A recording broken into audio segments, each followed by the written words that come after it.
Hi, this is Matt Berkowitz here. Krause here For Freethought Friday. for Freethought Friday. When you are studying any matter or considering any philosophy, ask yourself only what are the facts and what is the truth that the facts bear out. Science is more than a body of knowledge. It's a way of thinking, a way of skeptically interrogating the universe. If we are not able to ask skeptical questions, to be skeptical of those in authority, then we're up for grabs. In all of science, we're looking for a balance between data and theory. You don't have to delude yourself with irony, fairy tales. The same spiritual fulfillment that people find in religion can be found in science by coming to know, if you will, the mind of God. The real world, as it actually is not evil. It's remarkable. And the way to understand the physical world is to use science. There is a new wave of reason sweeping across America, Britain, Europe, Australia, South America, the Middle East and Africa. There is a new wave of reason where superstition had a firm hold. Teach a man to reason and he'll think for a lifetime. Think for a lifetime. Hello Internet, welcome to episode 205 of Freethought Friday, and here I have with me my usual co-host Robert. Hey Robert. Hey everybody, hello. And we have our very special guest Emma Sides, who's returned to talk about the very exciting topic of death. Again, this is Death and All His Friends Part 2. Yes.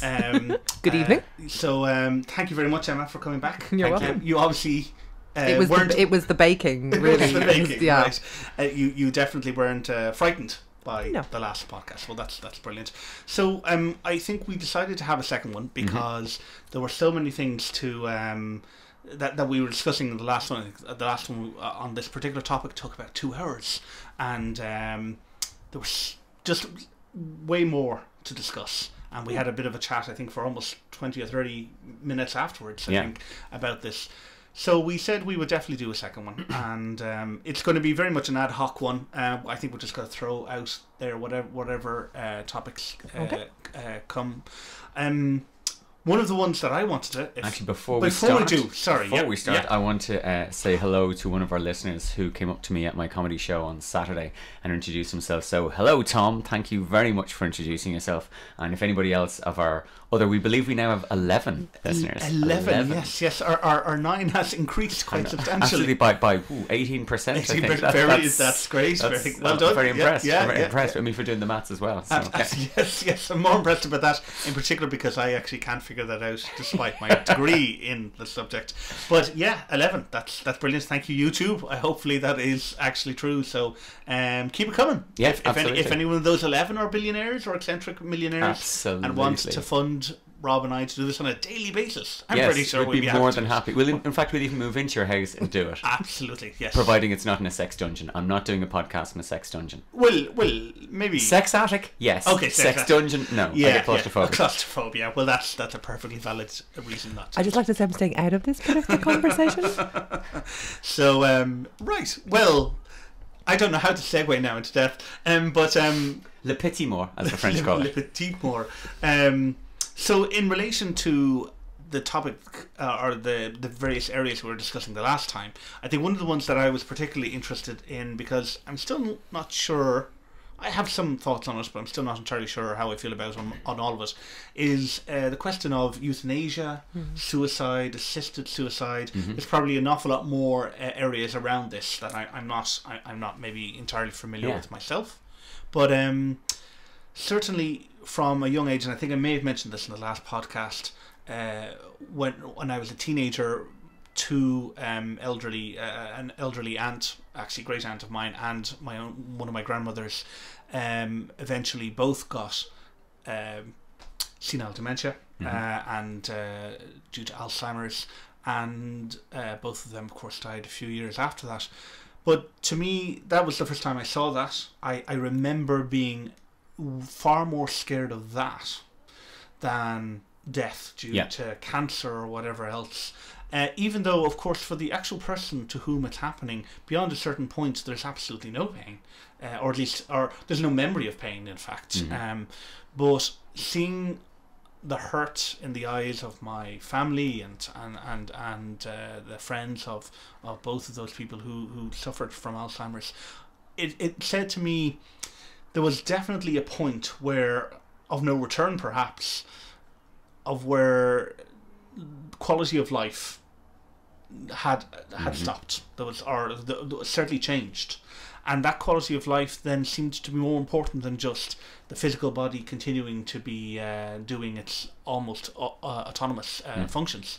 So I think it was at that point then I started thinking, if I were in that situation, or if I knew I was going to be in that situation, I think I would make a decision to, as you put it the last time, go and have some Toblerone in a particular country, and actually choose to end my life prior to it becoming so much of an issue that my family, I didn't know who my family were. They didn't. Did you see the newspaper report from England? I think it was from England recently, about the man who was diagnosed with it. Like, it was a man, and I believe it was his mid to late 50s. So, like, essentially, you would say a young, healthy man, and he was diagnosed with a form of spinal cancer that at some point, it was a degenerative disease. He'd been diagnosed a couple of years ago, but it was now at the point where he did not know when, but at some time, at some not far point, he was going to become paralyzed and then lose control of various bodily functions. And he made the decision, quite controversially, that he was going over to Dignitas himself. Now, you could say that there was still an amount of time to go before he would really, really need that, but he felt he wanted to do this himself while he still had control and autonomy over his own body. Well, and he couldn't. The point is that he had to do it then, because the Dignitas, you have to actually administer. Is my understanding is you have to physically administer it. So in that sense, he didn't have that option, perhaps. Yeah. Just from a practical point of view. But which is a very valid point. I mean, of course, because sorry, you can't. Yeah. If you can't do it yourself. Yeah. Well, there we go. Which is perhaps why it's also it's very difficult, because that, I didn't read that particular case, but that man presumably had to make a decision at a point where he could, he had to make a decision much, much earlier than perhaps he would have had to done if he'd had the option at a much later stage of assisted suicide. Right. Where, somebody phically handed him the thing to drink, or again, I don't know the exact the practicalities, but which, if you think one of the things, Ciarán, that we have talked about before, which is this posywid, the purpose of a system is what it does, where you look at a system of behaviours or a system of rules or regulations, and you take a system perspective. Forget the intention, forget the politics, forget anything, just look at what the system does. So in this specific case, our laws against assisted suicide caused this man to have to kill himself quicker than he would have had to kill himself if we actually had regimented and authorized assisted suicide. And I know we've talked about this before. My issue with this is no one's even prepared to talk about the debate from my perspective that I can see. No politician will engage in this because all of a sudden we're going to be killing Granny, right, for inheritance. Now, to my mind, there's a really quick solution to that, which is, okay, you must have a history of a degenerative illness that has only got a terminal outcome. And you must have 2 or 3 doctors that agree that you have this illness which only has a terminal outcome. There you go. That's it. That'll do it. That strikes me as, that's a good starting place, because now we're talking about a medical conspiracy if we want to go kill Granny. Yeah. And you also have to be, yes, like you said, I'm sure there are lots of ways in which you could safeguard it. So you presumably, you absolutely have to be compos mentis. You have to be able to very clearly state, perhaps to more than one person, to both maybe a psychiatrist and a lawyer and somebody else, that yes, you really do wish to do this. And again, as we discussed briefly, I can't remember which of you said it, but apparently an awful lot of people who go to Dignitas don't go through with it. Yes, you mentioned a figure in the high 80s, I believe. Well, I can't remember, it wasn't me, but it was. But anyway, the point was that it seemed to be quite a high number of people, and I can quite imagine that. It's 2 very different things to think. Like, even you were just saying that, like, if you knew you were going to have Alzheimer's, but if you told me right this minute, right, you've just been, if you said right now, right, you've just been diagnosed with something, it's going to, that's still very different to know that I'm going to end up in incurable pain, but to not actually be right now in the incurable pain and decide to kill myself on the, like, our human spirit in general is very, most people want to live that kind of, so I can imagine that the other reason that I also think that I think it's silly not to have the debate and not to have this, I think very few people, I don't think that many people actually would avail of it. I don't think there's that many people who have the courage or who are so, or have reached a tipping point where they're just in so much pain and have been in so much pain for so long that they genuinely would prefer to be dead. Yeah, and I think actually that's a good point that you make there in relation to whether or not people will go through it, and I agree with you, Rob. You mentioned this the last time. I think what you just said there is a great starting point. There's the reaction that we get is a reflex reaction. We can't talk about this, and of course we have seen this within our own lifetimes so many times within Ireland in relation to topics on abortion, to divorce, marriage equality most recently, and there is definitely a tendency among extremists, as well as extremists may not be the right word, but maybe shall we say uber conservatives who just don't want change anyway, to use this as an excuse not to have the discussion.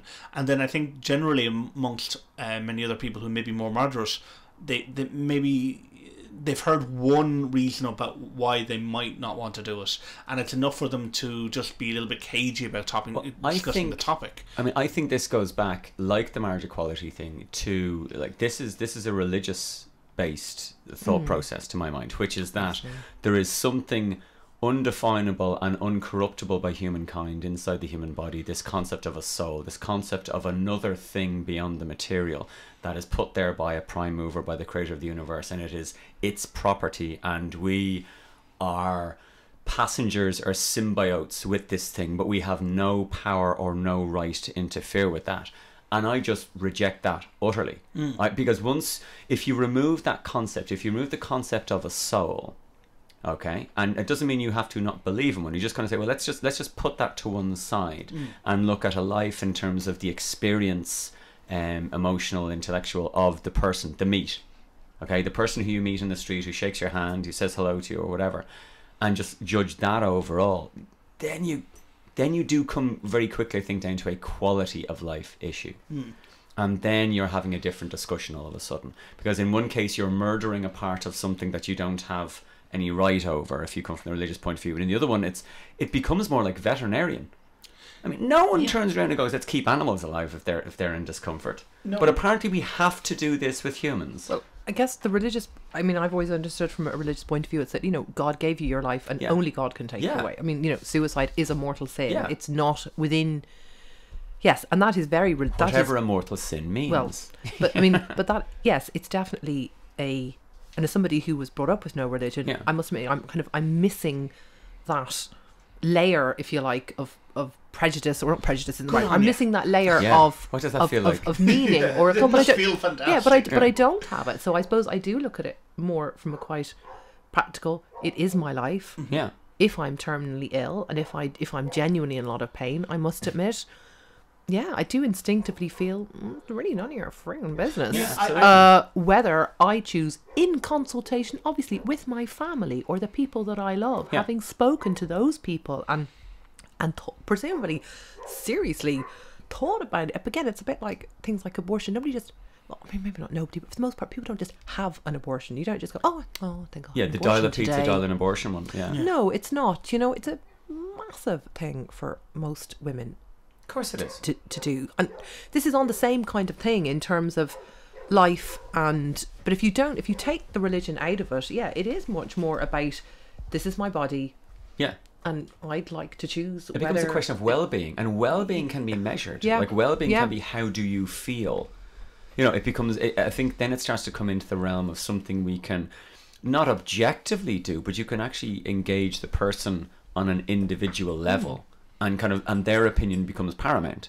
Yeah, and I don't think I appreciate the arguments about, you know, people being put under. The whole being put under pressure or feeling they didn't want to be a burden to their families and feeling they ought to say. But again, surely, as you said, there must be ways to say, you know, it can't be that difficult to speak to an older person if you're a psychiatrist, you're trained specifically in these issues. You're trained to ask the correct kind of questions, probing questions, social workers to interview the family to generally get a sense. I can't believe most people could really seriously fake, oh no, I absolutely want to top myself. Yeah. As opposed to, well, I don't really want to, but I kind of feel my kids being don't guilted want into to. it. You know, I can't believe it's that easy. Yeah. Like, this is somebody's life. You'd have to be a really good liar. Well, if you take your example of Dignitas, so people who have taken a conscious decision to go to Switzerland to go through this process, and there is still, and let's not quote a figure because, as you say, I'm not sure, but let us say a chunk. Right, a sizable chunk, not a minority, it may not be a majority, but not a minority, a sizable chunk of people decide, having consciously made a decision not to go through with it. I imagine it's going to be very difficult to coerce somebody who doesn't want to do this.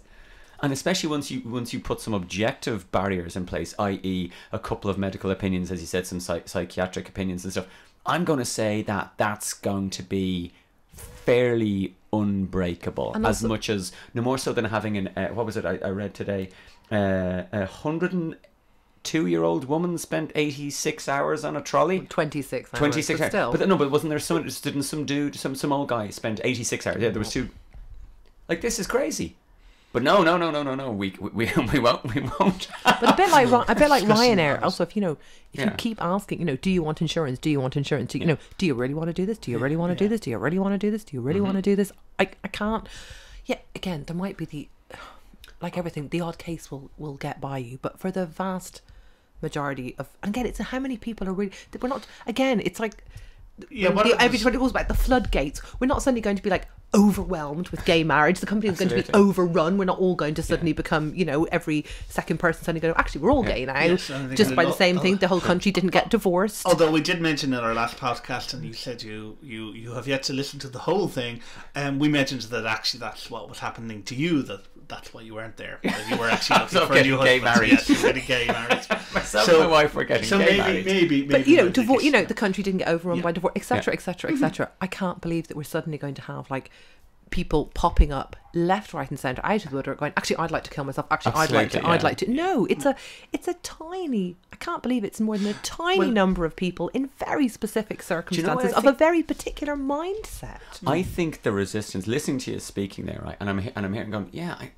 I think when you think about it, when you think about what is the resistance to this, maybe the resistance is a different thing. It is this to accept, the same way that Sam Harris says that when we say that evolution is correct, what you're actually saying to people who believe is your child who died didn't go to heaven. There is no heaven, or there may not be any heaven.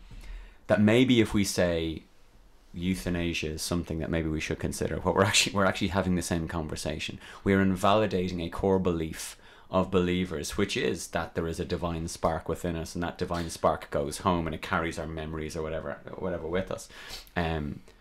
And so that's why there's a reluctance to engage in this. It's more than the criminal act, because like the three of us here, not one of us is a legal expert or a medical expert, and I think we've fairly come up with something that, like, it's a good starting point. Yeah, it's not something that someone who's been studying case law couldn't come up with. Exactly. So I think you're probably right. I think it probably touches something more fundamental in people, and they kind of go, yeah, I think you're right. It's maybe getting to that. I have a spark, and it is divine, and it is eternal. And I don't want to die. I don't want to die. And then I suppose I was going to say then next, of course, from an evolutionary point of view, I mean, everything in our bodies, in our makeup, in our genes, or at least most of us anyway, saying don't die, don't die, don't die. Do everything we can do to avoid it. So I'm sure that there are those elements, and again, we discussed in the previous podcast that I think people who think about it rationally tend not to say that they fear death, but that they fear the process of dying if that process happens to be painful or uncomfortable or whatever. But if it weren't, and it's after a long happy life, then no, there's I mean, we've talked about maybe living longer, and certainly there are ways and means of how that might be the case in the future. But can I actually have a chat with you guys about something else in relation to suicide? So we've talked about I mean, and again, I would agree with you that there's a starting point here, and so we can definitely have that conversation, and we should in society, and maybe start working on some laws. But there's a cultural issue with suicide, in our own culture in particular, and most definitely there's a religious influence to it. But I wonder if it's beyond just the religion. That suicide is bad, and suicide is wrong, and suicide, in fact, should be shameful and criminal. In fact, it was criminal. I don't know if is it still criminal, or is it? I think it was decriminalized. So. But put it this way, it was only it was decriminalized before being gay was decriminalized, but not too long before. No, I think I recall I'm thinking that. the 70s somewhere. It might have been a bit earlier, but I don't think it was much earlier than that. Right. So I think, I mean, even that. Hang on, sorry, not being sorry. This now I'm going to sound like I'm just being really funny, but like, I mean, you can hardly be prosecuted for committing suicide. Could you be prosecuted for attempting suicide if you survive? Is that the idea? Even if no one ever did it, you could, on the statute books, you could be theoretically. Yeah, absolutely. I mean, I remember hearing in one place attempted suicide was a capital crime. Now, I don't know if that's wrong or not. I don't think over here, but I think I heard like that was one of these old medieval laws. It's like if you were caught trying to hang yourself, we're going to kill you. That'll show you. Absolutely. I like, or show you how to do it right. We're I don't know. Hang that punishment right into you. We are. Well, so that's interesting. I think I may be wrong about this now, but I think the idea not the idea, but some of the results of that prosecution is that I think you could be posthumously prosecuted for committing suicide, and you were essentially deemed a criminal, and that did affect assets and inheritance. Okay. And all well, that. that's different So then. ultimately, that would have been in contravention, I would have imagined, with our constitution and certain insurance policies. Yeah. Where one would have the ability to, one needs to have the ability to defend oneself in a court of law, and if you're dead, you don't. So, I think there were, for many reasons, it had to be removed as a criminal offence. But what I'm interested in is the question of, is suicide always wrong? Or I mean, certainly there. I think the answer to that is most certainly no, because we've talked about scenarios where there always is when you start, is something ever something? The answer is always no. No. Yeah. Nothing is ever one thing. It shouldn't be, of course. Or in fact, it isn't. You are correct, but we tend to use this language far too often, and we need to stop, I think. But I'm curious about.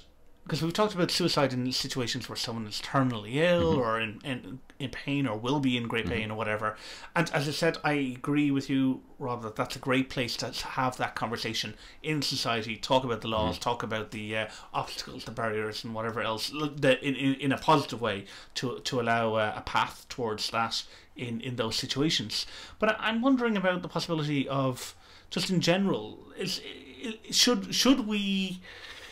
There are certain situations I can think of where maybe someone thinks that they want to kill themselves, but maybe they're blinded to a particular situation. But there are times when actually people they just don't want to continue. Yeah. They're small, they're minor, I'm sure. In fact, I'd be interested to see what the stats are. But it depends on what demographic. I mean, like I was talking to, who was I talking? I can't remember who I was talking to, but they were talking about suicide in young men. Like, suicide in young men is an epidemic in Ireland. It is an epidemic. It is the majority of suicides. Yeah. So out like, of, I think 500 and something suicides maybe last year, or I did read this just the other day, like were 400 and something were men. And I don't know, in fairness, I didn't read a breakdown of the ages of the men. You will find that they will all come between 15 and 34. But they were certainly, it was predominantly men. Yeah. And in that regard, it is hard not to think that a big chunk of that is that perhaps if those men had been able to talk to somebody, to express their feelings, to get support, they might very well have not. If you take out, say, the people who suffer from severe depression, which is probably a very specific thing in its own. You mean ongoing depression? So for years before a suicide maybe attempt. For ongoing. Again, I'm sort of thinking of articles I've read of people describing it where it's genuinely, it's kind of like having an actual physical illness. The effect it has is so visceral. My father attempted so suicide visceral. when I was 17. He suffered from manic depression all his life. So he would have made... There was a friend of mine in school who was schizophrenic, and he attempted suicide twice when he was 14, 15. And what I realized seeing the two of them and the differences, my father apparently had attempted it previously before I was born, excuse me, but like he was just destroyed by depression. You know, depression has just been a blight on his life. It was like cancer of hope. You know, he just had like decades of just not being able to feel anything positive. And, you know, I mean, there's been huge strides in medication, so he's fine. Now he's dying of Alzheimer's. No, but in a silly way, like, he's lived long enough. He's survived depression, which he was diagnosed with when he was 19. We celebrated his 80th birthday 3 weeks ago. So he's lived 60... my maths said it to me now, 60-something years with the most severe form of depression, manic depression, or bipolar as they call it now. But his medication for the last 25 years has meant he's had essentially a normal life. Okay. He just didn't from really badly from his 30s to his 50s. And he made a serious attempt, because apparently there are stories of he would have made show attempts earlier on in his life. And I know my friend in school did that. Like, he'd do things, he would drink too much and take paracetamol. And then he'd tell all of his friends, I'm just after taking an overdose of paracetamol. If you want to kill yourself, it's actually quite simple to kill yourself. If you do, I mean, especially with the internet now, I mean, it's quite simple to do it. But people who are you talking about looking at videos of cats online and dying of boredom, or are you talking about actually instructions from the internet? I thought you were saying that the internet is actually what's killing you, which I would imagine the cats. I'm sure there are some people out there who in internet-related suicide. I'm sure IIS maybe is what it is. It's I don't know. Anyway, sorry. What was I saying? Oh yeah. So there are what you call the classic cry for help, which are non-terminally intentional attempts at suicide or self-harm. The trouble is that sometimes they actually work. In which case you end up with a dead person. You know, and whereas my father, who made an absolute dead serious, he was trying to end his life. He hoarded his medication for 8 weeks. I remember talking to him afterwards. He took like something like 200 pills. Like, the doctor said he had 8 times the toxic dose in him. Like, no one knows why the guy survived, but he did, and it's amazing. So that was a genuine. He wanted to kind of top himself. The trouble is that we have a society where men are killing themselves in droves. I mean, I believe in the under 25 age group, car accident and suicide are the two things that kill young men. So again, the purpose of a system is what it does. We have built a society that kills young men just by being in it. Just by being in it. Whatever expectations we have set up for young male adulthood makes it incapable to deal with personality variations, or how people are dealing with society, or the cultural impositions of it. I heard a story about, and I don't have the source for this, but it was something like a young man killed himself in a village in, I want to say Arklow, but I could be wrong. And within 2 years, 13 people in this young man's school class, had killed themselves. There's this concept of it becomes contagious. There's been quite a lot of that kind of copycat suicides among younger people in certain, and there have been certain clusters. That's happened in the UK a lot. Yeah. I've read about that in the UK, and I've a feeling I read about it here, maybe like up in Donegal or somewhere. There were a couple of places where, and there's ones where perhaps one most heartbreaking, where siblings commit suicide, which is almost particularly extraordinary when you would have seen what the suicide of your sibling had done to your family and to you. I don't know. Yeah, it's a very. I mean, you need to be. I mean, no matter what you think, at the moment you attempt suicide, you are profoundly mentally ill. Yeah. Well, indeed, that was the question I was going to ask. There is the assumption that it's always better to want to keep on living, and I'm just wondering. Is it a case, is this true then, what you just said? Is it that if you're attempting to commit suicide, that almost suggests to me that you're saying, or that one might say, that there was something wrong. Yeah, okay, well, let me qualify my statement. Yeah. In the absence of a physical ailment or a pre-existing mental ailment that will impair your faculties, at the moment when you decide, all other factors being taken into consideration, I don't want to wake up tomorrow. Not waking up ever again is a better scenario than waking up. Okay? At that point, you have no hope. Now, no hope is a symptom of sickness. Okay. Within the human psyche. Okay? A moment, whether it's a momentary or an ongoing loss of hope, like we have a word for it, it's called depression. It is not a natural state for the human mind to exist in. Now, everything is on the bell curve of nature, so I'm sure there are some people who have a predisposition towards this or spend long times in this.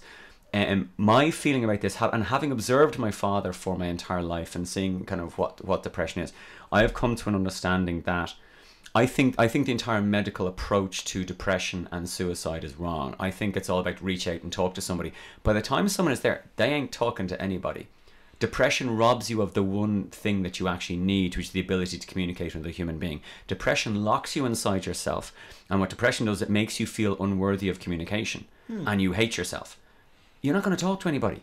Like, you are feeling you are feeling a pathological terminal level of shame and uselessness about yourself, that unless you've been through it, and I've never been diagnosed with depression, but I've seen my father, it's a mindset I can observe. I have no understanding of what that feels like. I have felt bad in my life. I have never contemplated taking my life. Sometimes I've thought, God, it'd be easier if it all just went away. Absolutely. I mean, I don't think anyone can go through a life lived with any intention, any intensity without having experienced that. But to actually see the mechanism of, and in my father's case, the illness of depression, just rob him of hope. And even the concept of hope, and even the hope of hope. And that's the point. I've always felt that the message that goes out that should go out to let me be my own public service announcement here. The message I think that should go out to people suffering from depression is this: what you are feeling at the moment is not normal. It is not the normal method of feeling, and there is help, and there is medication, and there are medicines, and there are medical professionals out there who can absolutely get you back to a position where you're no longer contemplating this. It is you are drowning, and we have got life belts. And all you have to do, if you can summon up one thing, is the realization that the thoughts and the feelings you are having at the moment are being imposed on you by an illness you are suffering. In the same way that a cold imposes a runny nose on you, depression imposes suicidal thoughts on you. They are not your thoughts. They are symptoms of an illness you are going through. They are indistinguishable from your thoughts, but they are a symptom. So just to go from that for a second, because there was a funeral just this week of a young man who somehow seems to be, I didn't read that, but he was tricked into posting photos on the Facebook. Happened? Now, I don't know what the photo, obviously they were photos that caused him embarrassment or caused him shame, but as far as he committed suicide. Now, that's fair. Presumably it's apart from, it's those people, it's the young people who commit suicide on a moment of perhaps on a moment of impulse, because when you're at that age, because school is your whole, perspective, because school is your whole world, because the people around you, you have no idea that there is life outside. His thought process will have been, whatever those photos were, this will never get better. Yeah, my life is it's over. My life is essentially over. So I suppose I'm interested, and I'm also interested in the people who, like during the recession, men who couldn't provide for their families, who lost their jobs, who would have got, like, that would have eventually, even if you end up homeless, your life, it's not. But those sorts of people who committed suicide because they couldn't face the shame of not being able to look after their families, say, and the people who, it's those or just young, maybe a good example, young gay people who perhaps particularly isolated, and maybe possibly combined with other things too, but perhaps being particularly tortured and maybe having been bullied because of their sexuality. Indeed. Again, who commit suicide, where you or I, looking at it from the outside, would know this will change. Your life will change. It's those people I'm interested. I wonder where you say this, because when you see the pain that the suicide, like, I'm quite sure that somebody who has, again, I remember reading about, and we did, the family kind of knew her, but a young girl, she was a journalist, very vibrant, very lively, but had suffered again from severe depression. And had written very articulately about it, but she committed suicide at the age of 29. And although her family were devastated, there was another level at which they understood. Yes, she couldn't go take it anymore. She had tried and tried and tried, and so in a way, while they were devastated, you got the feeling they did understand at the same time, because she'd been so articulate. But how do you get over the suicide of your teenager who, for something like that, because of one moment of madness. Like my brother attempted suicide when he was a teenager. Now again, not a very serious attempt. Yeah. They took pills, but they didn't know what the pills were. So it could have been they were playing. It was a pretty dangerous game to play. They didn't know what was in them, and they sure as hell didn't know how many would be fatal or not. And they, you know, he slashed up his arms with razor blades and this kind of stuff. Yeah. And I remember going to the hospital, but for I'd say about I went to London then a couple of years later, and for years, every single time the phone rang and somebody'd say it's your mum, the first thought was he's done it. Yeah. He's dead. Right. It took years to not answer the phone. Yeah. So, and that was after a very not terribly serious, he was a bit of a messed up teenage, you know, not terribly serious. So if that's the effect that something like that had, I just can't even begin to imagine what if someone is actually successful, actually done it, or so you're never going to. I mean, I don't think. I mean, the parents of that. Well, I mean, you had your father. Well, I mean, I'm only talking about that. So, but he didn't. Here's the point. I mean, and so. But I mean, did you have something like? Did you kind of have that where a similar thing where did you constantly worry about him then no, for not years really. afterwards, No, or I mean, always wonder how he, or? I mean, in a way, it seemed to. It coincided with, I believe, a breakthrough medication. So without knowing the full details of it, it seemed that this very, very serious attempt, and he was in an induced coma for 5 days. So this is very serious. They pumped his stomach. They kind of went, like, we were brought into the hospital like, we don't know. We just don't know. Yeah. So stay, because he could be gone at any minute and stuff like that. When he came out of it, it seemed to have kind of cured him is the wrong way to say it. It seemed to have shown to him that this was such a dangerous disease that he could have actually managed it this time. And since then, he seemed to be more proactive in terms of when his mood was changing. He'd tell my mother, look, I'm getting bad. We need to get me into a hospital or get me to a doctor or something like this. Whereas before, he'd resisted it. And I'm sure he resisted it because of the generation he came from and because my mother was out working. And this would have all been cultural and societal pressure of he was a man at home who was being supported by a woman. He was born in 1935. When I look at it now as an adult, I now have memories of my father at the age that I am now. So I can kind of map his behaviour. And I kind of, well, he was 44 and I'm 44. So, oh, wow, he was really ill when he did that. It's like, because for me to do that would require for me to be in such a level of crisis. So that's all I can kind of say on that. And I'm not suggesting that an attempted suicide is in any way a radical therapeutic way to address depression, because that certainly was not my father's intention. I've talked to him about it, and he just felt so bad. He didn't want to go on. Like, he didn't want to go on, and he said he knew he loves myself, he loves my sisters, he loves my mother, he knew what it would do to us, and that wasn't enough. So I suppose that goes back to your earlier point, that it is certainly at the point of attempt, it would seem like it is an unnatural state. Yeah, well, there's 3 forms of depression that I'm aware of. There's reactive, chemical, and bipolar. And reactive is based on something can happen that can put you into depression. Losing a job, losing a house, death of a loved one, all of life's stressors, and depending on what else has happened in and around you, it can give you depression. I mean, if we think that there is nothing new under the sun, so Gabor Nate, who's an addiction specialist and is a part of the Acute Childhood Experiences Institute, I don't know where it is, some people can look it up, the ACE, and he says that if, we've talked about this before, if a child before the age of 7 experiences 6 acute childhood experiences, sexual abuse, emotional abuse, parent in prison, parental breakup, blah, blah, blah, blah, blah. We know what these things are. They are 42 times more likely, 4,200% more likely to be an intravenous drug user by the time they are 18. So if you pile stressor upon stressor upon stressor on a child up to the age of 7, a male child up to the age of 7, you basically turn them into a heroin addict. I am sure life stressors as an adult, you can turn someone suicidal through the mechanism of reactive depression. Well, it's interesting that you say that. I never attempted to commit suicide, but there were 2 times in my life where I had seriously considered it. I say 2 times where I seriously considered it. I probably thought about it in that fleeting way that you mentioned before, more than that. But the 2 I say serious in those 2 times because I actually thought about how I would do it. Okay. And the first one was as a teenager trying to reconcile being gay with being Catholic. So which now drives me insane, and but it was in parts the way I think I got myself caught in a logical loop essentially, and couldn't find a way out of it. And do you mind me asking?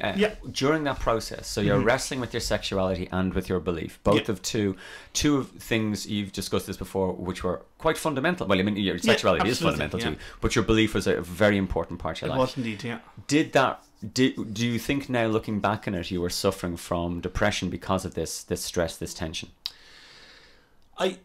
I'm not sure. I'm always very cagey about using the word depression because hearing stories like, for example, about your dad or other people who actually have been clinically diagnosed as suffering depression, I just was never sure what that was. However, the second time when I seriously considered it was actually recently in the last few years, last couple of years, last 3 years, and it was during a time when I was going through a lot of panic attacks, and in fact it was the same problem, and that problem was an inability to control the resolution process, or an unwillingness to accept that there may not actually be a resolution. And it wasn't actually because, as you were saying, like in relation to young gay teenage or whatever, it's very easy for maybe even someone just 2 or 3 years older be able to say it gets better. In fact, there was indeed a campaign in the States started by Dan Savage for teenagers to say, look, 1 more year or 2 more years, you're out of school, it's just going to totally change, and you'll definitely have another perspective. And so, while that's true, and it was also true of this other incident in the last few years, it wasn't actually the possibilities of it getting better that was actually I think I kind of maybe instinctively knew it could have got better. It was the fact that I had no control over the problem there and then, that I couldn't find a resolution to it there and then. Just was overwhelming. It was actually the lack of control rather than, for me now, this is for me, that was the issue, rather than the specific circumstances of, I have this conflict. It's not the conflict per se, but the lack of being able to resolve a conflict. And the same would have been true in relation to the anxiety and panic attacks at the time. It was not being able to resolve something rather than what that specific thing was. The inability to resolve was becoming that to me was almost that.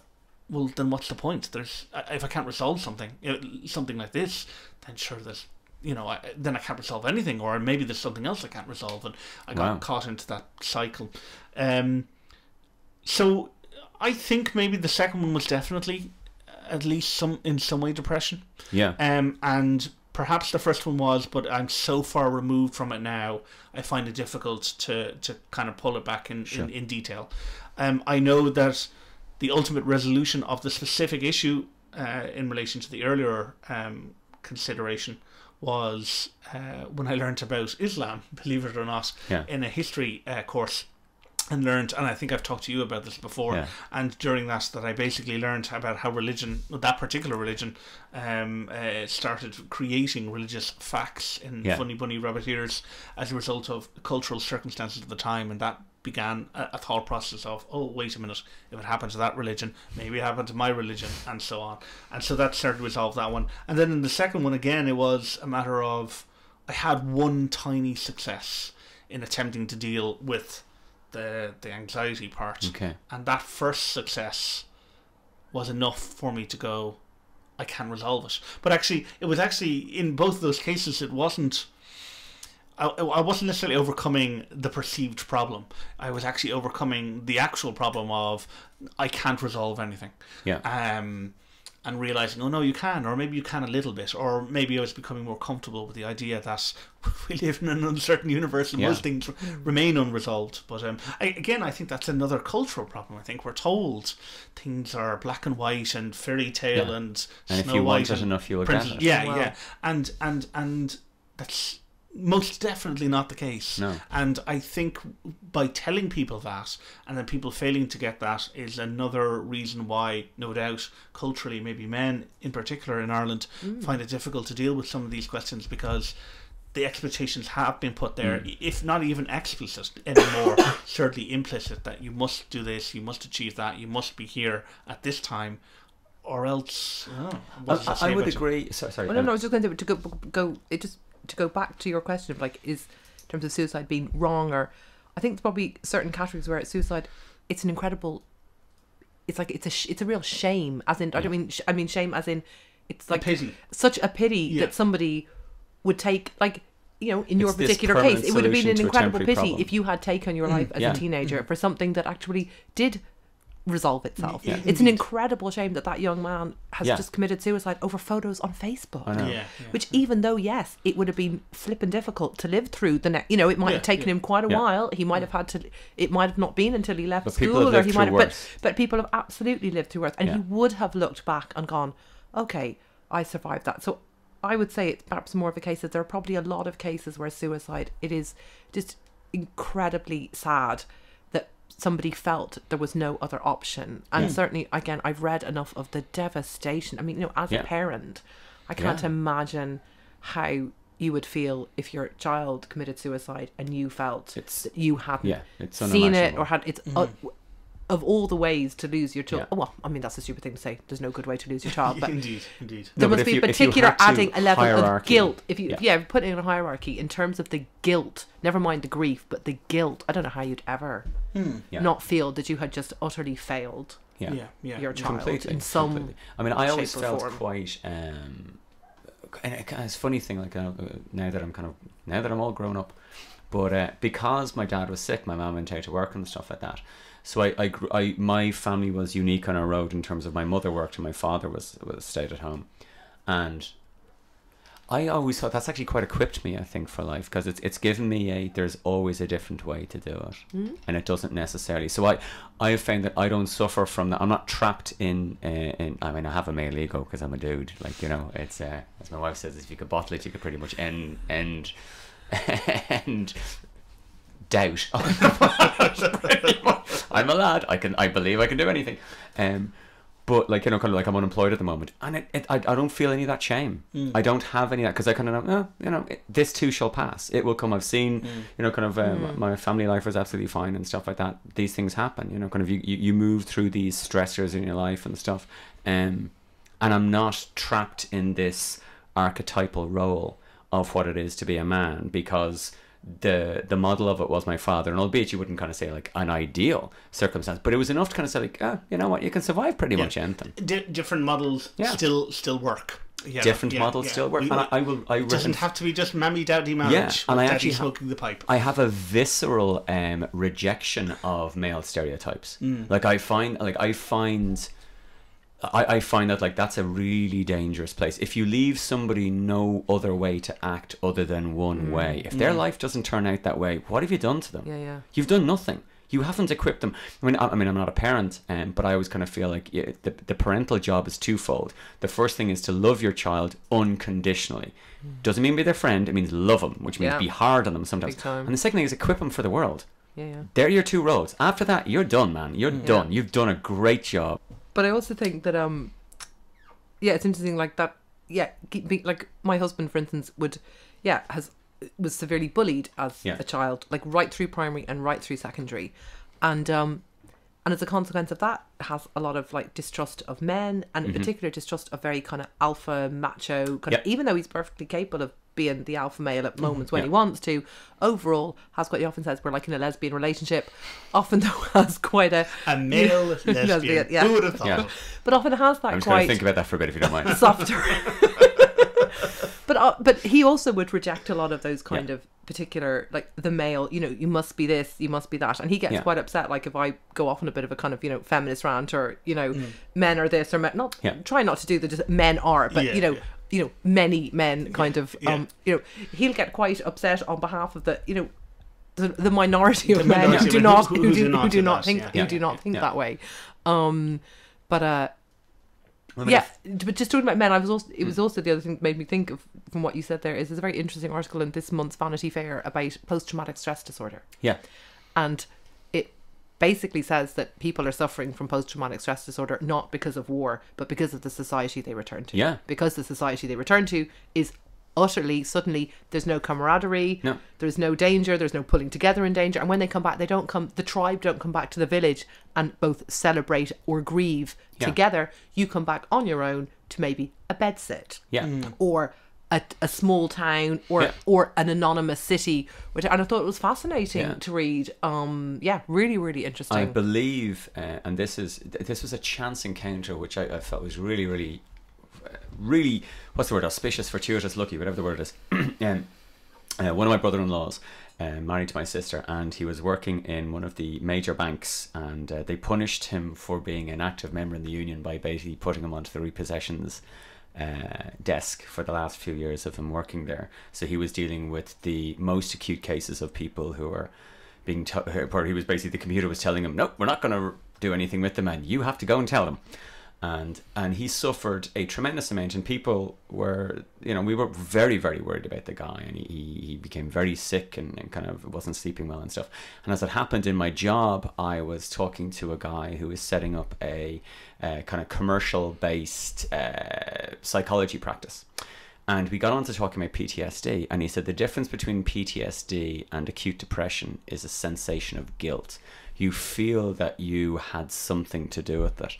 And I suddenly clocked that this was exactly what my brother-in-law was going to. And so I talked to my sister and to him about this. And I said, like, this may not be depression he's going through. This actually might be PTSD.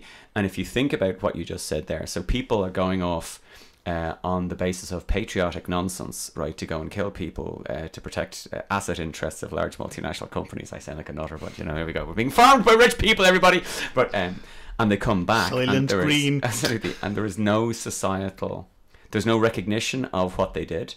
There is no support structure for what they did, and they're anonymized now on their own. So they're left with their own thoughts. But also, when they were at war, said you sleep in the same room as your comrades. You're stuffed into a tank or whatever it is, or you're in a well, maybe not the trench anymore, but you know, well, you might be literally if you're snipers or something. But so they were saying that and again, it just brings me back to what we were saying about, you know, young men.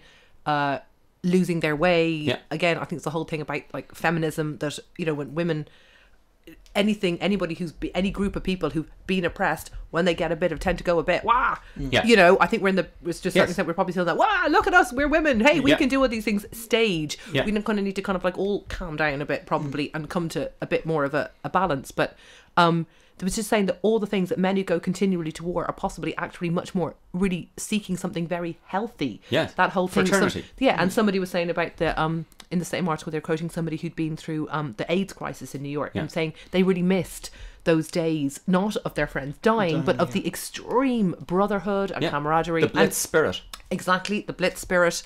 But I just thought it was very interesting in terms of, because there's been a lot about PTSD, but this was the first article I'd read specifically saying this, you know, that it's not, and also that it really didn't have anything to do with whether you necessarily killed people or witnessed trauma. It was far more, and although it also, if you already had a history of depression, there were certain things, and again, what you said about if you'd been abused as a child, any of those things, so any stressors that, as you said, had been put on you as a child, or if you also had a general history of depression, you were much more likely to get it as well. So there were certain things they were saying you could have, for screening for people before they went, before you accepted them into the army maybe, or perhaps before they went over, you know, whatever. I guess there are different roles in the army. Not everybody goes abroad, goes overseas, but there was quite a lot of things that you could predict it as well, and were like the statistics you had were quite consistently predictable. Very interesting article. I mean, and there's this whole PTSD thing is, I mean,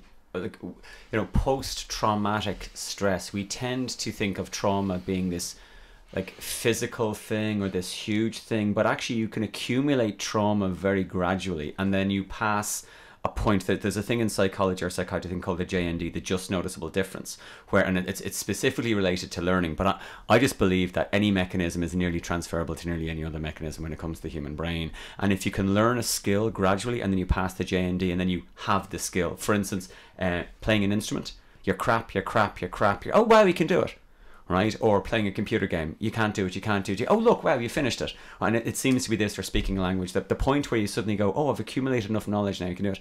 If we can do that for learning, I'm sure we can do that for bad experiences as well. And you can accumulate small experiences, enough of them in a short enough space of time that they all aggregate into a large one. And I think, because I'm fairly sure I saw something, it wasn't a Vanity Fair article, but it was talking about people's reaction to the recession and it giving them PTSD. So people working crazy hours, terrible job, what would you call it? Not situations, job environments and stuff like this.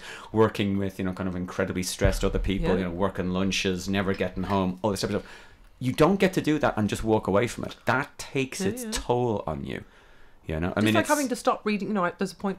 There was a while where I had to stop reading the papers for a while. I had to stop because I can't. Again, information. I can't read about any more famines or wars. As human beings, we were meant. You got the news from the next village. You got the news from the person who came through once a year, who travelled around the country, and once a year he passed through your village to do whatever. And yes, of course, you still dealt with death, but you dealt with them on individual, and I don't think we're meant to know about every single civil war and famine. I mean, people are just really pants to one another. It's a part of human nature to some extent. It's obviously part of human nature because we keep on doing it. So for all that we can get outraged about this group perpetrating an atrocity on another group, and it's not that I wouldn't be too happy if it was me having the atrocity perpetrated on me, but at the same time, it's obviously it is something we do. Yes. But I just can't, it's too much. Care equally. You cannot care. You cannot care for someone who you've never met or never going to meet now and project as much emotion into that, as what you want, versus your own children or the people you see every day. Like, you just can't. And because obviously papers prefer to report if it for bleeds, the most part, but exactly, if it bleeds, it leads. And then what's the other? Isn't it? Is it Stalin? Isn't it? One death is a tragedy. The death of a million is a statistic, etc. Like it is. It's very. And that kind of thing. I think, like you said about. So if you add into that something like, yes, also you're struggling to pay your mortgage and you're struggling to do this, and you're struggling to do that, and then every time you open the paper, it's yet another thing you should be giving money to, yet another thing you should be feeling. I mean, every time, worthy cause. Yeah, they're all worth. There isn't one that isn't worthy. Like, there's no tragedy chart, And this week at number 1 we have the Somali famine, and then we have the Fukushima nuclear disaster, and now we've got a genocide somewhere else. And now we have, like, as today, core funding for the Rape Crisis Centre being cut, and yet the majority of people who report rape report it 5 years afterwards, or in cases of childhood abuse, 20-something years afterwards, and most of them do not report it to the authorities. They report it to the Rape Crisis Centre. What have you done? You had 18,000 calls or something. What's that over 365 days? Childline is the same. The amount of calls that Childline gets, and I think, imagine the child who has to even know, like, imagine all the children who don't even know about Childline, or don't have access to a phone, or at least don't have access to a phone at a time when it's safe for them to call and have a conversation. So if Childline gets thousands and thousands of calls, how many flipping calls does it not? And I know they turn down a lot of calls as well, and yet that's the kind of thing you think, wow. Those... But the FAI got 5 million quid because we didn't get into the World Cup on a backhand. We are just not going into that. We won't go there. You were talking about, actually, I mean, that a sort of accumulation of depression or traumatic events. I remember it was an interesting story. So I don't know if this is just absolute pure pop psychology. So no doubt some of our 9 or 11 listeners out there maybe would correct me on this, but I remember an interesting story post 9/11, post the weeks in the weeks 2 or 3 weeks after the event, and even maybe into the month after that particular event. There were people beginning to complain about depression because they or something similar, or maybe PTSD, because not because they were involved or they knew anyone involved, but because of two things. One, they were constantly watching the replay of the destruction, in particular in New York, and then they were thinking in their heads about all that was happening. And then, of course, on top of this, the American media was going mad on its red alert, high alert business, and as a result of that, they were very, very, very. Is it worth pointing out to people at this point that like the media aren't an objective sanctioned by government? This is actually the news. We've examined it and weighed up all the viewpoints. That's not. They're a commercial organization whose sole function is to keep you glued to the screen so that in the gaps in between news they can sell you products. Like that is the entire function of news. Like the Lego movie. Yeah, exactly. You know, like it isn't. There isn't. Like that's it. And again, you know, I'm not wearing my kind of conspiracy hat, but like, you know, I come from a marketing and advertising background, and that's what the gig is, man. It's like, you know, well, no, I if think good news sold products, it'd just be fairy tale hour. But look, if you ever look at the like I stopped. There was a phase, and in fairness, I'm pleased to say it is some time ago, but I used to buy quite a lot of like the sort of woman's, like the woman's own type magazines, but the kind of the chat type ones. Yeah. But it's literally, but now that's a good few years ago, and there weren't as many of the titles then. Now, if you go to where I live in Cabra, the local Londis, there must be maybe 15 or 20 titles. They're all the same. They're really thin little magazines, and every single one of them is full of stories of literally like, you know, my husband killed me on my wedding night kind of thing. You know, my husband's neighbor, ghost had sex with my new husband. But you know, man tortured my babies in front of me. Except like they are the most horrendous. But it appeals to us. But it's there are loads of these magazines now, obviously all competing for these stories, and every single story, and the only ones that are interspersed are the I survived cancer. So either you survived cancer, or somebody mutilated, tortured, killed, or did something to you, or a person that you loved, preferably in your presence, for extra added entertainment value. Now, okay, so here's an interesting, and I don't know the answer to this to start off with this, right? So you have this, right? So we are, what's his name? It's Michael Shermer talks about, you know, kind of. And there's no good news. Sorry, what I'm going to. There are no. There's no good news equivalents. There's no. There's not an equal row underneath of. I don't know. Whatever. I love puppies and they love me. Yeah, my new guide dog is even better than my last guide dog. Yeah. They love me more kind than of like thing. words expressed. Oh my god! Check out my Astrantias this year. They're like. Really just I put on this new red dress and I look better than even I thought I would, you know. Exactly. I'd do me. Exactly. I'm so great, I do me. My wife says that's only something a man can think of. A dude can look at himself in the mirror and go, I would definitely fuck myself now. Whereas a woman will never ever do that. Never ever do that. Well, gay men most definitely do, so I'm just not even going to go there. But anyway, no, you look at him and go, I'll get another dude to fuck me, is what you say. So anyway, go on.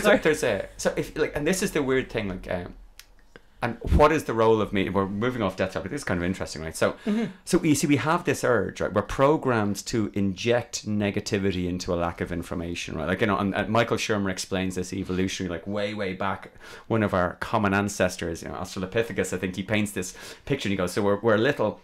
We're about the size of a house cat in its back paws, right? With this little kind of monkey lemur kind of type of thing. And we're out in the the African savannah, and we're in the long grass, and we can't see over it yet, right? So we're a small little animal, and we can't stay up in the trees, and the grass shakes. And we go, that's either a predator or the wind. And every single one of our ancestors that went, that's the wind, got eaten. Like, they just ceased to exist. Yes. And so we are descended from people who think the worst, because that's an evolutionary survival mechanism.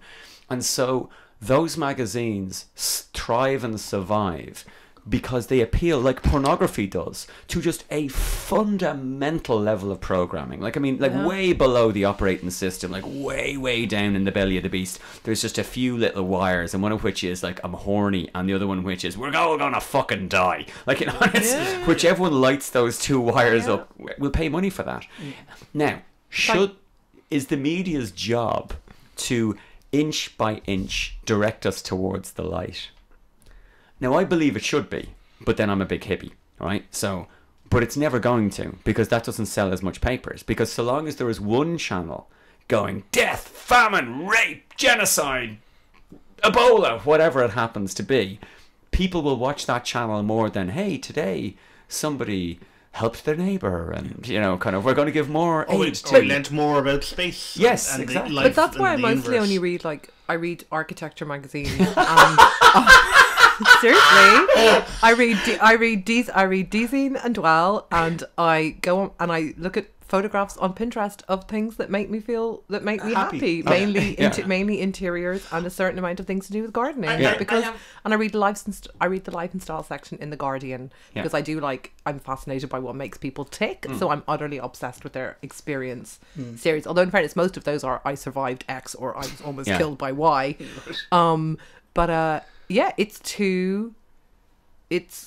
It's too much. Yeah, absolutely. You can't care about everybody on the planet the same way. You just can't. But like you said, but I can understand though that the media. It's not. It makes a lot of sense though. It appeals to as you said, the bit of either that I'm horny or we're going to die. Yeah, and therefore, and they might even be the same wire. And they. sex this and death films, and we're not going there. But I mean, sex and death sell. Yeah. It is the basis of all comedy. Is sex and death. I mean, absolutely. I mean, that again.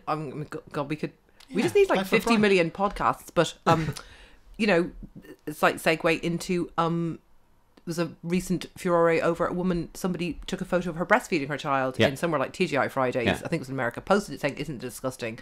And yet next to it in the same paper were however many bare-breasted or semi-naked celebrities selling whatever the hell it was, etc. And yet the woman breastfeeding, and that constantly happens. That's a huge thing. Wasn't there a woman on the cover of Vogue breastfeeding, wasn't it? Or Cosmo or something like that this month or something like that? There've been a few, and there have been the odd, there's a famous time. But then those ones are always deliberately staged in ridiculously provocative kind of ways, where in fact, most having breastfed both my kids, you would never have known that I was, do you know what I mean?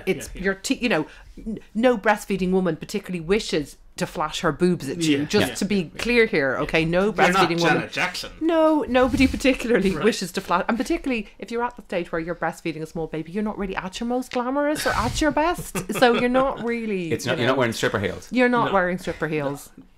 Maybe that's your problem. Maybe that's why you're not on the cover of Woman's Own. Well, maybe it is, but just even that whole thing. I want to see the cover of Woman's Own with the stripper heels breastfeeding edition. I want to see that. Someone got fired, and that was their fuck you woman's way. Even my baby. Absolutely. It's like that's a complete tangent. I'm just thinking. It makes me think of all the things of how ways in which our like things that are natural have become distorted. Ways in which, again, thinking of suicide, particularly of young men, ways in which particular ways of being that were quite natural. So again, that whole being the hunter, the hunter-gatherer, being the provider. I do think there must be a real endemic. There is. I mean, it's not I think, but of young men who have genuinely lost their way as women have become more and more and more genuinely empowered, and young women in particular. There's a certain stage, particularly as teenagers, where to a large extent young teenage girls are in a better space than young teenage boys. It all, I think it kind of catches. I think it all catches up eventually. It does all catch up eventually. But there's a certain bit where teenage girls, for whatever reason, do seem. But they mature quicker. Often, maybe that's all it is. I mean, that's evolution. Because they had to have babies. They can have babies from as soon as they started having periods. I mean, that could be as young as 11 or 12 or something like this. Absolutely. Dudes can I can make babies, but I can also run real fast. You go waddle after me with your big 9-month belly, love. You won't see me for dust. But a bit like when we had kids, my husband always used to say, these are like Stone Age babies. They haven't caught up yet with the, they don't know. They think they're meant to be. No, exactly. They think they're meant to be held all the time. They don't get this whole pram and nursery nonsense, which is very Western in particular. But and it's that same kind of thing though with the whole thing. All of these things they're all kind of connected in I know some ways. A guy I listen to a lot, Joe Rogan, American comedian and stuff, and Tom, if you're out there, you listen to him too, so thank you.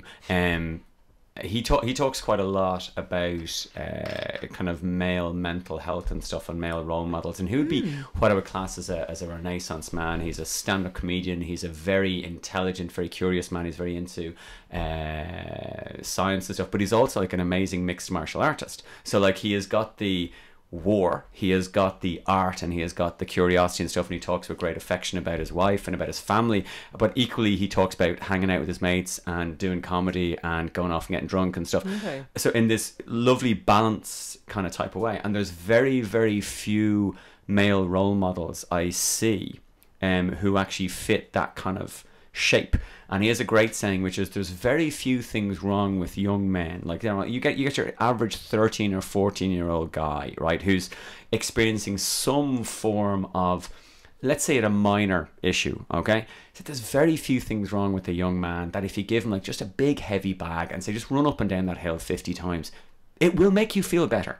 Biochemically, right? Biochemically, the thing that makes serotonin in your brain, this thing called 5-HTP, it can only pass the blood-brain barrier when all the other long-chain branched amino acids are off building muscles. So the only way to make yourself feel happy chemically is to create more serotonin. The best way to do that is to exercise like a motherfucker. Tear all your muscles. So then all your other long chain branch amino acids are building your muscles back up, and the 5-HTP gets through the blood-brain barrier, and your brain makes serotonin, and serotonin makes you feel better. It just makes you feel better.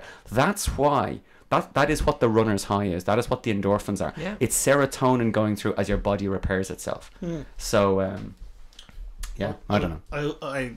I'll never experience this because I can't really run at all. It's just, I don't know. But you play, you create, you do music. Oh, yeah. And actually, I do. I certainly get. I don't know if this is the same thing now. It probably isn't. But I do get that buzz. I remember describing this to somebody about mathematics earlier on, and then about computer science, and it's the same about composition. There's a particular buzz that you get from completing it, from going, that has worked now, and there's a beauty in that, be it, as I said, the completion of a composition that works, or solving a problem, a computer programming problem, or indeed a mathematical problem. It's probably the flow state. I mean, it's probably the same, something similar. Yeah.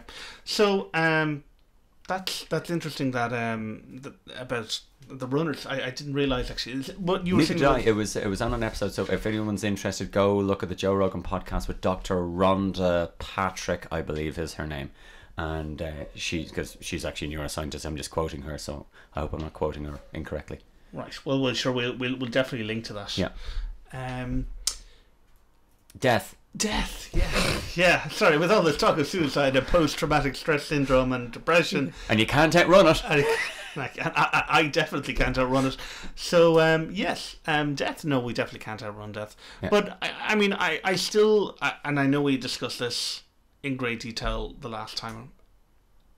I still think it's a very important thing that we as a culture discuss this. It's something that, as I mentioned before, I would argue I'd expand the word death to beyond just the biological. I would talk about entropy and say it's something that affects everything. It's a fundamental part of everything in this universe. In fact, the universe, we know if the heat death of the universe is indeed an accurate theory of how the universe will end, then we know for trillions and trillions and trillions of years, far longer for the existence of the universe, when it was doing something interesting, it will do nothing of any interest at all. Well, that would be eternal. And it would seem that we need to have death in order to be able to... I mean, without death, as I think we mentioned before, we would not be here. Yeah. So I'd like us to have that conversation, that rationalist conversation.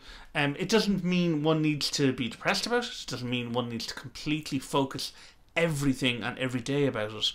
But I having that conversation, I think, enables us to... Because, as you were saying, the purpose of a system is what it does. If we have a system that's trying to distract you from it deliberately, then it's going to create this car will make you feel better. That's it's not necessarily or it is a bad thing and should not be thought about, but I do think we should think about it. Yes, just that another thing that I caught my eye in the paper, that just talking about systems, which could be quite an interesting topic as well, was the notion of a living, like a basic living wage. They're going to have a referendum in Switzerland about it, and just in terms of that whole notion of being where society forces you, because, you know, to be a wage slave or to have to live a very certain way. I thought that was I'd never heard of that before. It was done. Wait until you hear this, because this was experimented on in Canada in the late 70s, and they suppressed all the data because it was universally positive. They took a village or a town. They said village in Canada. That thing was like 100,000 people. Like, you know, so from an Irish scale, it's something. Yeah, large city. And it was something. I might be paraphrasing it, but what they did was they went in and they talked to all of the businesses, and they said, right, we're all going to do this. Everyone is going to be paid the same amount of money for I believe it was 5 years, and if they leave their job, they get their job back at the end of 5 years. We go back to the market economy at the end of 5 years. And everyone like, okay, fair enough, so we'll go and do this. And over 5 years, crime dropped, university attendance went up, extracurricular activities went up, there was like a suicide rate dropped, rape dropped, violent crime dropped, like just all of these beneficial effects, because what you did was you removed nature red of tooth and claw off the table. And they gave people, I think it was the equivalent of what would be about £35,000 a year now. And they could do whatever they want with it. No matter what they did, they got it. And what they found was that people didn't stay home and get drunk and smoke pot and, you know, go out and rob stuff. Because people want to do stuff. Yeah. People want to do stuff. And this came back so universally positive. And then it was shelved. It was like, oh yeah, we're not letting this out. Like, this has been done before, and it's like the one time that I'm aware of it, it was hugely successful. Well, apparently it does. They said there were certain partial schemes. I thought they said it was pretty like random, Alaska and Brazil or somewhere. Yeah. And this is in Switzerland. They've managed to force a referendum. They got enough signatures to have a referendum on it. And they don't think it will pass, I think, but they said they were hoping it would at least get the debate started. But I just thought, and the notion was it was the equivalent of about it was about €29,000 paid universally. And again, the idea being, yes, that more people would possibly be creative, more people would be things like carers, for instance, because if they already had a basic wage, and a lot of people would therefore, a lot more mothers would be able to work maybe part-time or maybe not work at all for the first bit, but would be able to work part-time because of etc. And I have to say, and then they were saying when you take out all the amount of money it costs to run the social welfare system, and I mean, let's face it, my God, it's complicated, you know, it's incredibly complicated.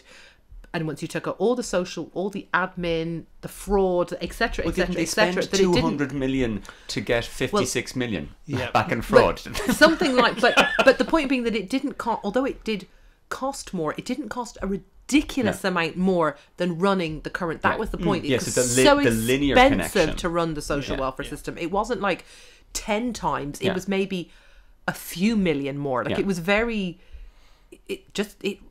One of those things where you read, you go. It's so counterintuitive. It's got to work. Incredibly reasonable. Yeah. But now, reasonable from whose perspective? Reasonable from HSBC's perspective? No, it's not reasonable there. No. That's not reasonable at all. Reasonable from a care of duty to your fellow human being. Damn right, it sounds reasonable that way. Well, I've just had visions of like the entire social welfare. I was thinking, oh, the unions, they'll never go for it. Dismantling. Exactly. Well, there you go. So then you've got to ask why. Why wouldn't they? Who would oppose such a thing, and why? What reason do they have, and what evidence do they have to back up an opposition to such a thing? Well, of course, you're going to get into a whole load of cultural. Sorry, anyway, that's a complete tangent. You just made me think, Sarah, about the idea of that we live in a certain the system, and the system requires us to be a very certain way, and we're all funneled in a certain way, and all of those things that then contribute to perhaps, in particular, people who are not fitting into that system. That suicide, presumably for certain people, is definitely an answer in their minds, because they just aren't. They can't find a place, and it does seem young men in particular. And well, have you seen? Like, I mean, a husband of a friend of my sister's. He does.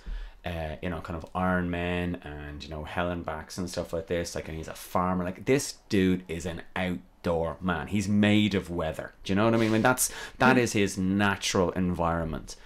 I can't imagine he got straight A's in school. I just don't imagine that he was that motivated to be academically. And yet we have a one-size-fits-all system. And then you add in like local resources. So like, I happened to go to a good school that had like kind of art classes and drama and stuff. So I got to kind of indulge in that side of stuff. Without that, like, I hate sport. If I'd gone to a school that was just a sports school, I don't know, I would have hated it. And ironically, I was quite academic, but in actual fact, that wasn't the best thing for me. University was a complete disaster, and I should have done something much more vocational. I would have been much better off doing, and would have liked to have been, encouraged to be kind of more creative and more vocational. Quite frankly, I probably would have been better off being even a plumber or something. Not Yeah. necessarily, going into business for myself probably, or something like that, or whatever. But definitely going to university was completely the wrong thing for me to do. Yeah. And again, we've got a funneling path down Big there. time. Because my own parents had this question in relation to myself. I went to college, but my younger brother didn't. He went to the army, and for years they were trying to convince him not to do it.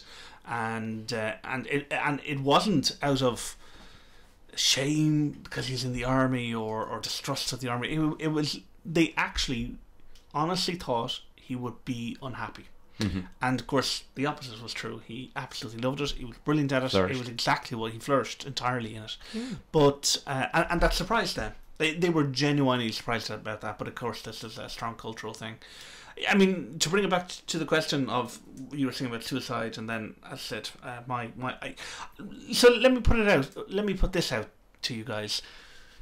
Do you envisage a way of how maybe we can get society to start talking about death in a naturalistic, rationalist kind of way, without requiring everyone to immediately drop their religion or immediately become rationalist or whatever?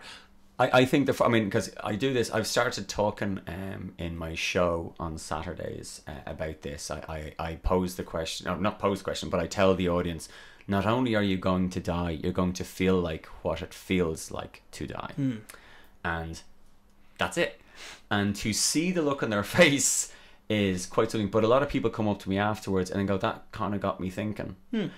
Because see, we don't, and again this sounds like kind of tin pot stuff, but we live in a consumerist society, and consumerism says that you can basically deal with life's ups and downs through the purchasing of equipment And live forever. Okay, Live forever, not going to. yeah. If you nothing has a warranty. Yeah. If you bring up, well, you're going to die someday, like you're going to die, and you're going to feel like what that feels like as well. That makes my new DVD player somewhat, takes the bit of the shine off it, to be honest, because fuck it, I'm going to die someday. Maybe I'll take this money and do something else. Maybe I'll actually fill my life up with an experience, or I'll go and I'll do something, or whatever it happens to be. So the system is set up to deny us the reality of death. And as I was saying, like I watched that documentary, I can't remember what it is, but it's the guy who did All Watched Over by Machines of Loving Grace, the English documentarian Adam something. But his latest one, and the first scene is soldiers in a room and there's a guy dead, like he's had his head blown off. And we've been at war constantly for 14 years, and this is the first dead body I've seen. Yeah, we tried to isolate her.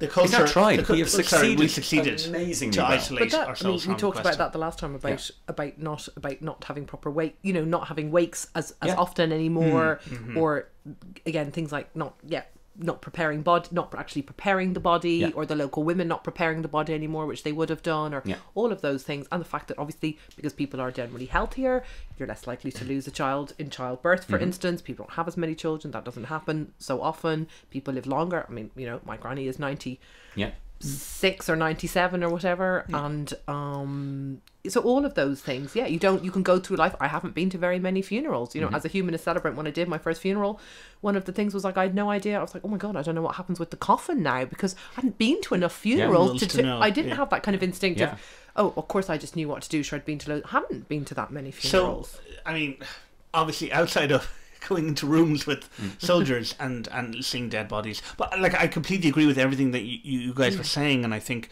doing the wake thing, that kind of thing is a good way. But might we need to have a conversation as a society about it in an educational sense as well as I completely agree with the practical sense, and the wake enables you to do that. But maybe we need to like we don't even have a theoretical. Have you ever tried having a conversation? Like, I mean, if you ever try having a conversation with death with most people, within a while they go, "Oh, that's terribly morbid." Yeah, and they will want to shut the conversation down. Well, I think the first step is. As Teddy Roosevelt says, do what you can with what you have where you are now. So start talking about death to people. Start with the people who you know. Yeah. Start with your family, start with your friends. Just start talking about death. Here's the other point as well. We were talking about this very, very recently, just downstairs, in fact. There's a guy called Aubrey de Grey. There's some technologies coming on stream in the next, let's say, 100 years. Kind of nanotechnology, synthetic biology, computers, AI, blah, blah, blah, blah, blah, a bunch of other stuff.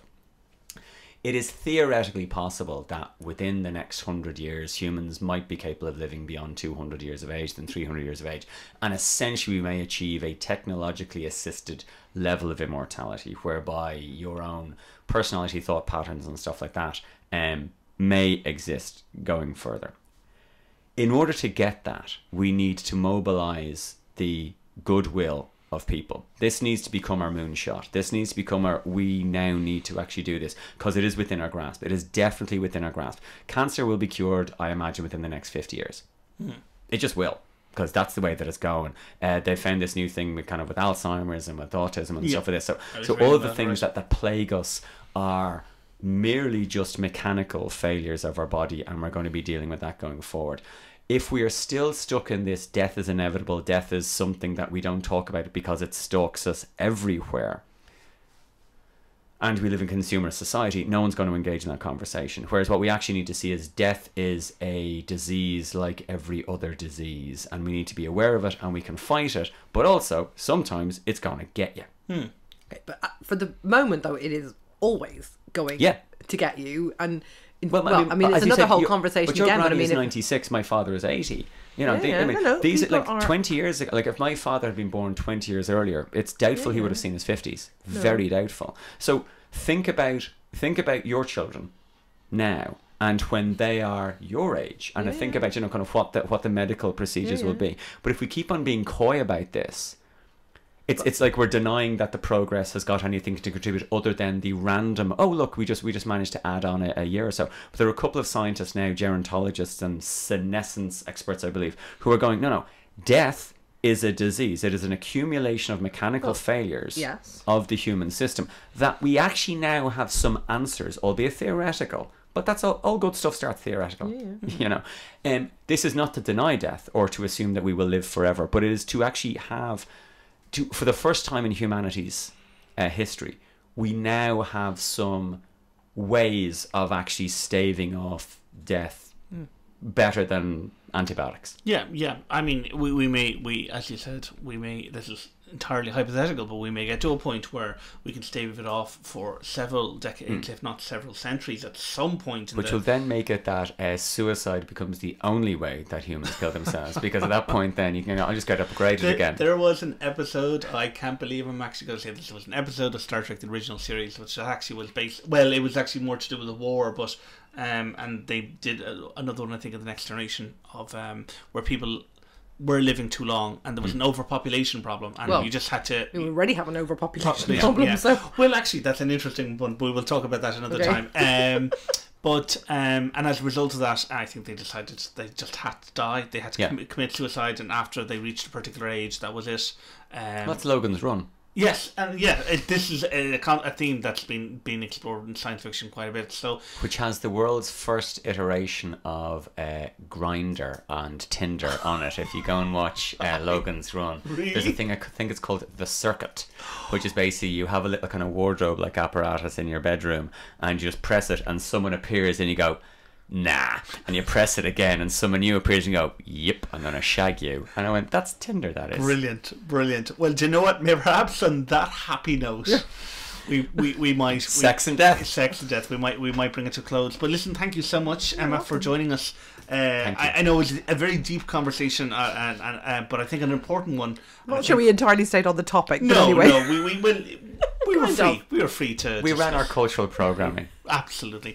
But thanks so much for joining us again, and we'll definitely have you on. Thank you. We'll have you on for perhaps a cheerier topic, but hopefully in the not too distant future.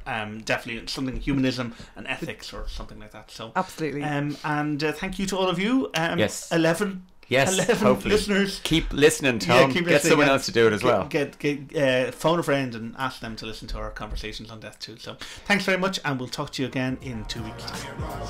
What this looks like imprisonment. What's worse is that the prisoners don't know that they're prisoners. Even defend the tactics that they used to imprison them. A conquered mind, trying to conquer other minds, selling out here on what this looks like imprisonment. What's worse is that the prisoners don't know that they're prisoners. Even defend the tactics that they used to imprison them.